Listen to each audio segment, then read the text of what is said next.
Astaghfirullah Rabbal baraya.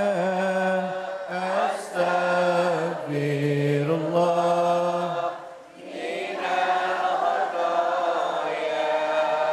Astaghfirullah Rabbal baraya. Astaghfirullah minal khataya. Sallu ala Nabi Muhammad.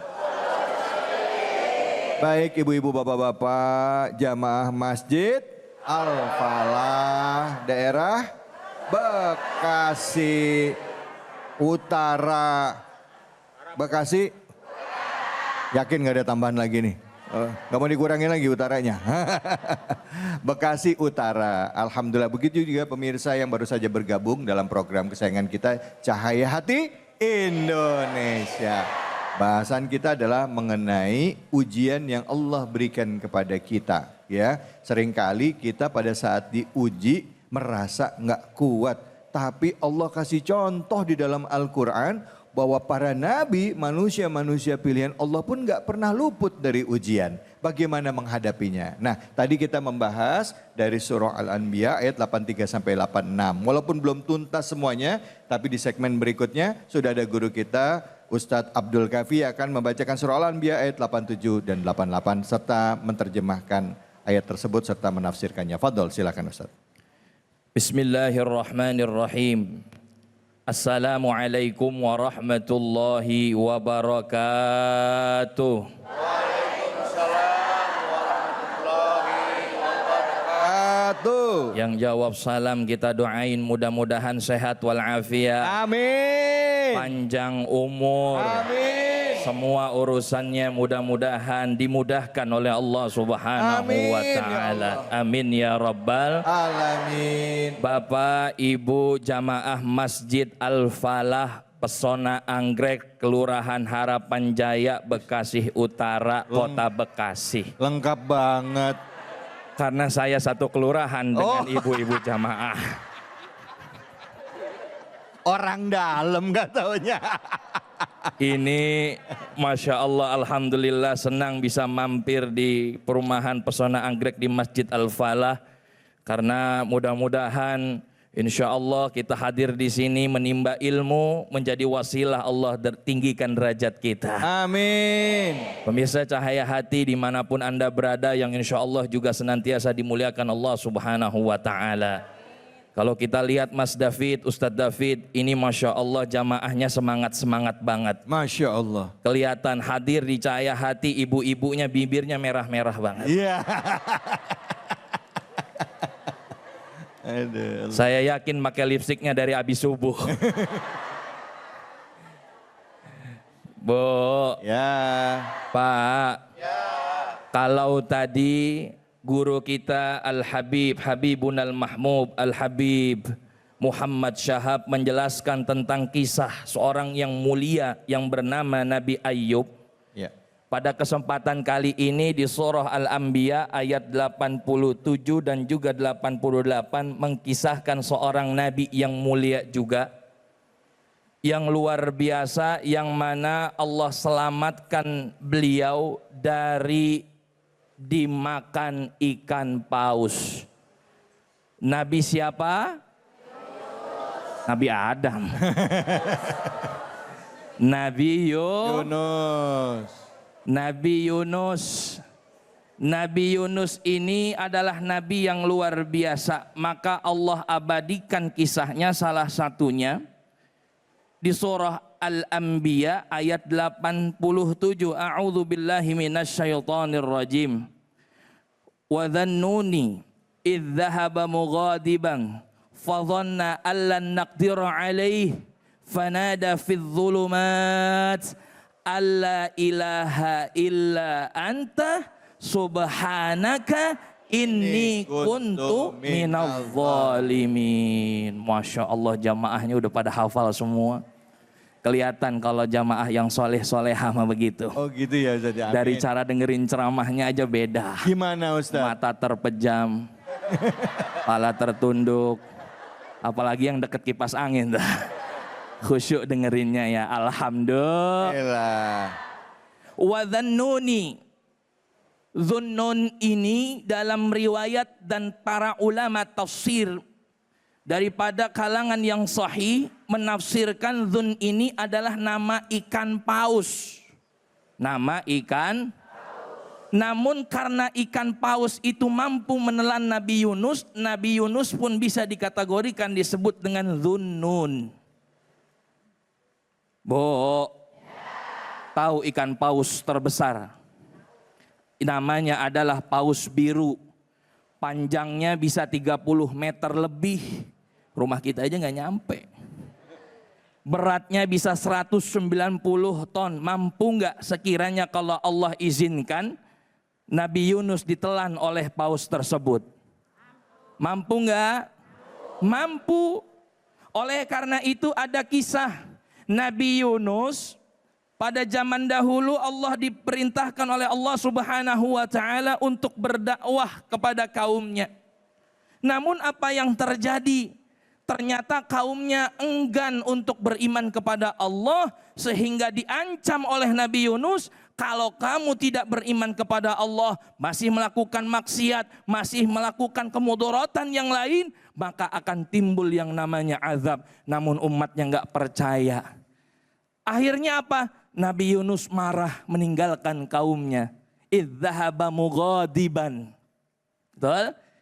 Tuh, marah Nabi Yunus. Akhirnya apa? Ternyata kaumnya itu begitu mau didatangkan azab, dia mampu beriman kepada Allah. Sedangkan Nabi Yunus udah pergi marah meninggalkan kaumnya. Bersama suatu kaum menaiki perahu. Nah ternyata di dalam perahu tersebut overload. Tahu bu? Keberatan. Akhirnya diundi, siapa nih yang bakal nyemplung ke laut? Relain diri. Begitu undian pertama muncul nama Nabi Yunus. Nama kedua diundi muncul nama Nabi Yunus lagi. Yang ketiga muncul nama Nabi Yunus lagi. Lah kata Nabi Yunus, saya mulu ini. Lah orang gak ada yang berani lemparin Nabi Yunus. Gak ada yang berani. Akhirnya apa? Dengan sadar diri Nabi Yunus melepas pakaiannya dan kemudian tenggelam. Allah perintahkan Hud, ikan paus, untuk menelan. Tapi kata Allah apa? Wahai paus, engkau telan Nabi Yunus.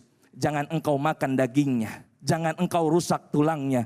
Karena engkau perutmu aku jadikan sebagai tempat untuk penjagaan Nabi Yunus. Bu, dimakan ikan paus.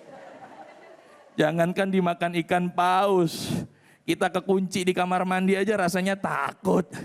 Apalagi di dalam ikan paus ya Ustaz David ya. Ya Bu, akhirnya apa? Tadi ada doa daripada Nabi Yunus.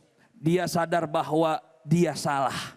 Kemudian dia mengatakan dan berdoa kepada Allah Subhanahu wa taala, la ilaha illa anta subhanaka inni kuntu minadh dhalimin. Doa terbaik adalah dia yang mampu mengakui kesalahan dirinya sendiri.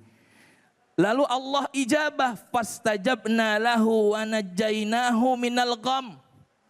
Akhirnya Allah kabulkan doanya, Allah selamatkan Nabi Yunus dan dilemparkanlah itu Nabi Yunus dimuntahkan oleh paus. Wa kadzalika nunjil mu'minin. Seperti itulah Allah menolong orang-orang mukmin. Maka kalau doa kita pengen dikabulin, kata Rasulullah sallallahu alaihi wasallam ada 3 caranya. Yang pertama, Bu. Ya. Pak. Ya. Mau tahu? Mau. Yang pertama yaitu kata Nabi, ala adullukum ala man yamhullah alal khataya wa yarfa'ud darajah. Maukah engkau aku kasih tahu bagaimana cara menggugurkan dosa dan juga meninggikan derajat? Maka salah satunya yang pertama dikabulkan doa, isbagul wudu. Apa itu? Menyempurnakan wudu. Kenapa menyempurnakan wudu? Mampu mempercepat daripada doa kita dikabulkan. Karena wudhu itu bukan hanya membersihkan yang zahir, tapi wudhu juga mampu membersihkan yang batin. Maka kalau kita berwudhu, benar-benar wudhu, jangan kecepek-kecepek. Ini mentang-mentang masbuk, wudhunya cuman yang wajib doang. Mentang-mentang masbuk, wudhunya cuman. Iya, apalagi kalau ada kawinan Ustadz. Iya. Nah, itu dia. Jangan sampai, sempurnakanlah yang namanya wudhu. Yang kedua apa? Yang kedua berdoa kepada Allah. Masya Allah. Ini sebenarnya kita pembahasan panjang, kita lanjutkan nanti di segmen pertanyaan juga mudah-mudahan. Wallahu a'lam. Baik, alhamdulillah, terima kasih banyak Ustadz. Bu. Bu. Nama bapaknya Nabi Yunus siapa? Ayo, ada yang tahu, Bu? Ayo. Namanya siapa? Bapak Yunus. Emang orang Bekasi paling bisa jawabannya dah. Iya, masa Yunus bin Yunus? Namanya Matta. Iya, Jadi Yunus bin Matta. Nama kotanya tempat Nabi Yunus berdakwah, apa nama kotanya? Ayo. Nggak ada hadiahnya Ustadz. Ogah katanya. Nama daerahnya apa Ustadz? Nineve atau Ninawa. Ya, kalau itu Nineve atau Ninawa. Kalau sekarang namanya Mosul. Mosul itu satu daerah yang ada di negara Irak. Jadi Nabi Yunus itu dakwahnya di sekitaran itu. Daerah Irak. Nanti kita akan cerita tentang, silakan saya tanya kesempatan sama ibu-ibu yang mau bertanya yang mana, angkat tangan dulu. Ya, silakan Ibu, silakan. Wah, kata Ibu belum kelar udah ditunjuk, kata baru juga. Ya udah Ibu, silakan nama dan pertanyaannya langsung. Assalamualaikum warahmatullahi wabarakatuh. Waalaikumsalam warahmatullahi wabarakatuh. Saya Bu Rosi Pak dari Pejuang Subuh. Mau bertanya Pak Ustadz. Ya silakan Ibu Rosi. Kadang-kadang saya merasa marah karena kecewa dengan keadaan dan tidak adanya keadilan. Nah, apakah sifat ini Allah kecewa dengan sikap itu, sedangkan itu saya rasakan secara manusiawi. Demikian, terima kasih. Assalamualaikum warahmatullahi wabarakatuh. Waalaikumsalam. Ya, oke, ya, baik. Ibu, jadi pertanyaannya tadi adalah Ibu protes dengan ketidakadilan ya, gitu ya. Apakah ya Ibu kecewa karena dengan adanya ketidakadilan? Apakah itu? Apakah Allah marah atau Allah kecewa dengan sikap saya seperti itu? Sedangkan kejadian ketidakadilan itu kan terjadi atas izin Allah juga, begitu. Silakan. Ya, baik. Bismillahirrahmanirrahim. Ini pertanyaannya luar biasa dari Ibu Rosi, Pejuang Subuh. Masya Allah. Kelihatan wajahnya bercahaya ya. Ustadz, orang mah subuh ya bangun dari jam 2. Ibu dari jam 8 malam nggak tidur-tidur ini.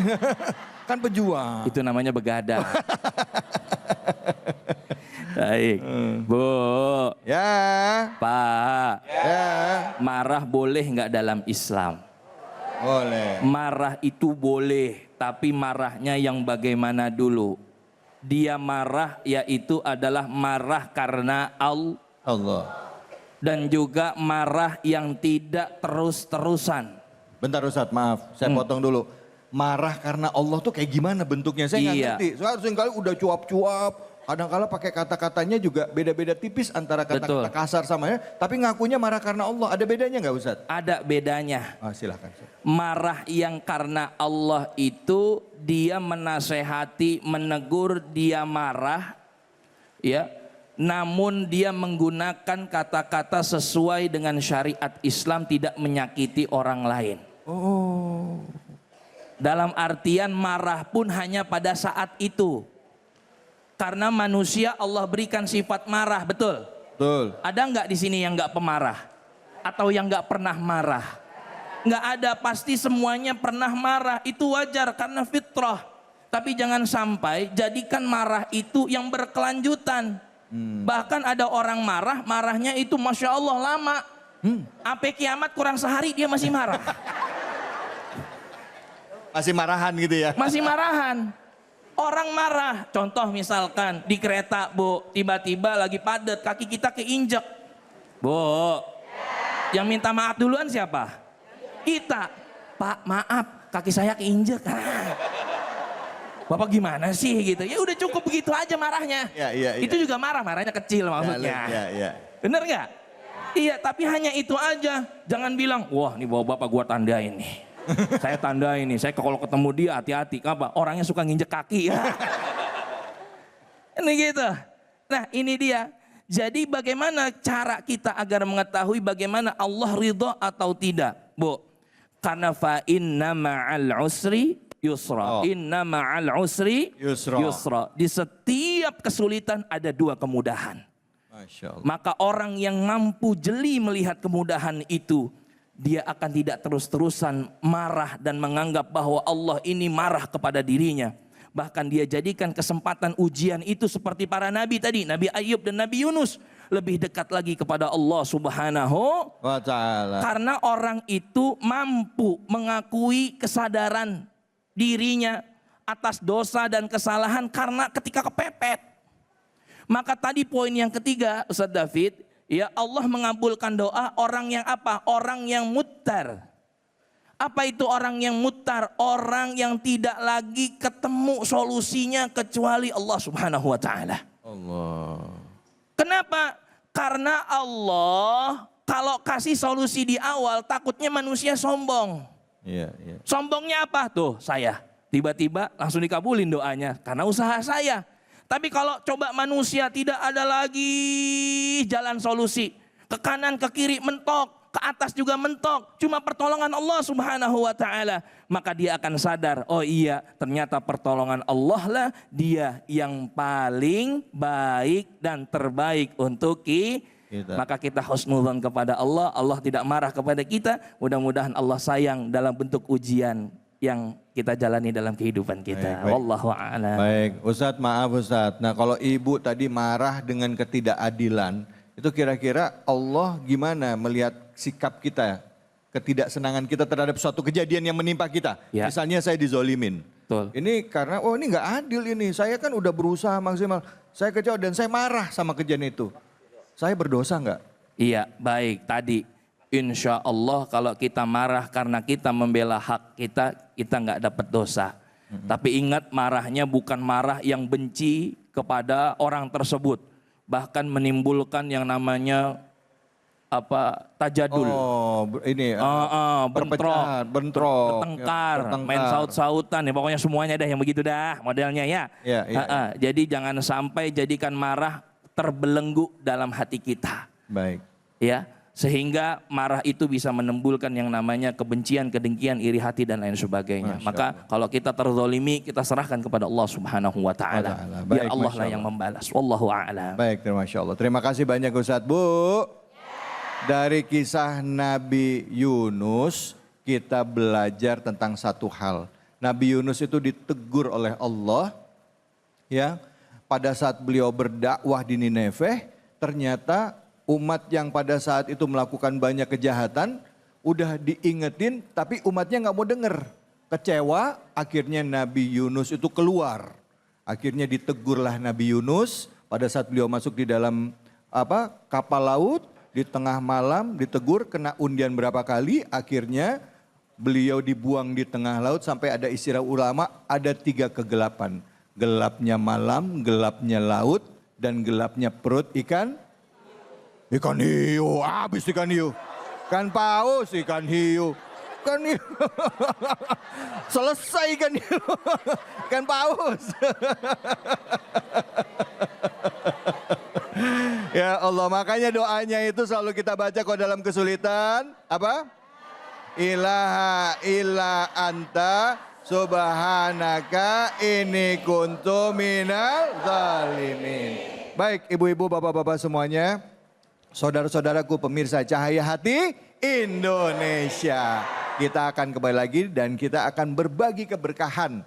Tentunya bersama dengan Luwak White Coffee dan juga guru kita. Tentunya hanya di sini di Cahaya Hati Indonesia.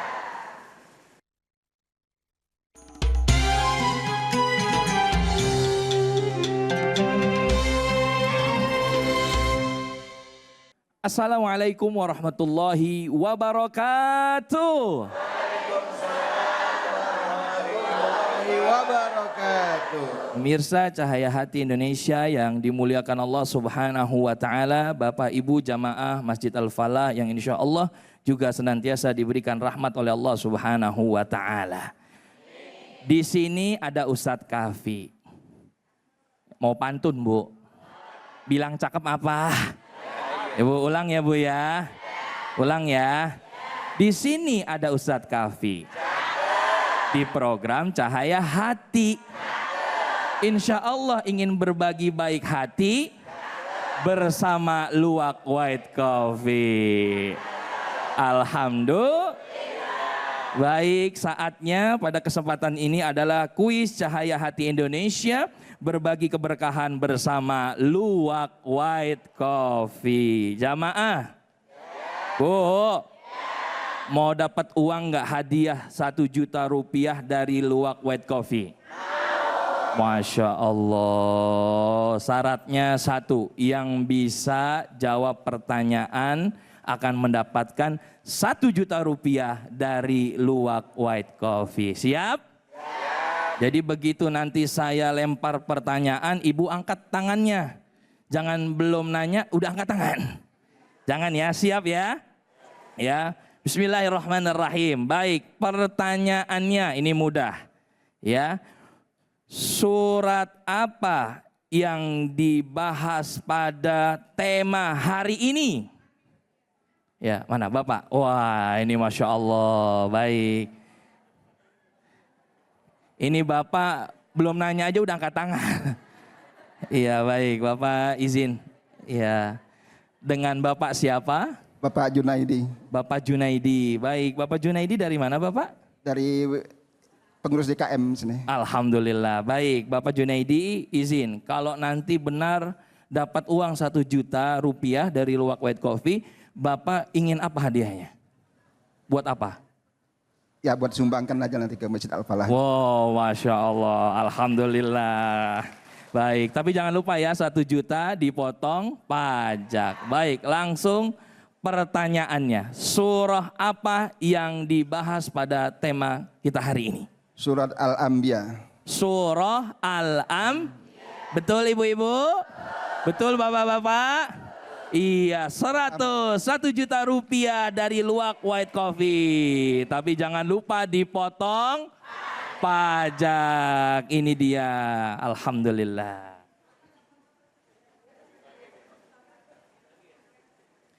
Baik, Bapak Ibu yang dimuliakan Allah Subhanahu wa taala dan pemirsa Cahaya Hati dimanapun Anda berada, jangan kemana-mana, insya Allah kita akan membahas tema yang menarik kembali hanya di Cahaya Hati Indonesia.